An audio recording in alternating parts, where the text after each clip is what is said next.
ఇడ్లీ చాలా త్వరగా రెడీ అయ్యే సింపుల్ రెసిపీ. అందులోనూ లైట్ ఫుడ్ కావడంతో చాలామంది ఎంతో ఇష్టంగా తింటుంటారు.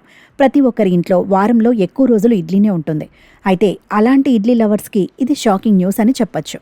ఇడ్లీ తింటే క్యాన్సర్ వస్తుందా అంటే అవునంటున్నారు అధికారులు. అలాంటి ఇడ్లీ క్యాన్సర్కు కారణమవుతుందంటే నమ్ముతారా? అయితే ఇది ఇంట్లో తినే ఇడ్లీ వల్ల కాదులేండి.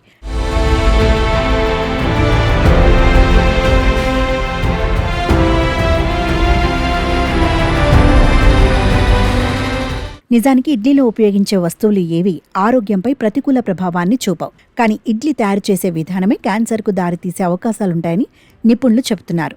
ఇడ్లీ తయారీలో వాడే ఈ మురికి గుడ్డలు, వాటిని ఇష్టం వచ్చినట్లు పరిచే పద్ధతి, కొన్నిసార్లు శుభ్రత లేని చేతులు, దుమ్ము పేరుకునే ఇడ్లీ పాత్రలు ఇవన్నీ జనాల కొంపు ముంచుతున్నాయి. ఈ తరహా చెత్తతో ఇష్టం వచ్చినట్టు చేసిన దరిద్రపు ఇడ్లీ తినటం వల్ల క్యాన్సర్ వస్తుందని హెచ్చరిస్తున్నారు వైద్య ఆరోగ్య సిబ్బంది. అసలు ఈ ప్రమాదానికి కారణం ఇడ్లీ తయారు చేసే విధానంలో లోపమే అంటున్నారు. ముఖ్యంగా హోటల్స్లో ఇడ్లీ తయారు చేయడంలో ఇలాంటి అనారోగ్యకరమైన విధానాన్ని ఫాలో అవుతున్నాయని కర్ణాటక ఆహార భద్రతా విభాగం తేల్చింది. సుమారు 251 హోటళ్లు, రోడ్ సైడ్ విక్రేతల వద్ద 500 ఇడ్లీల నమూనాలను బెంగళూరులోని ఆరోగ్య శాఖ అధికారులు సేకరించారు. రిజల్ట్స్లో 51 నమూనాలు సురక్షితం కాదని గుర్తించారు. నివేదికల ప్రకారం వాటిలో క్యాన్సర్ కారక పదార్థాలున్నాయని, వినియోగదారులకు క్యాన్సర్ వచ్చే అవకాశం అధికంగా ఉందని సూచించారు.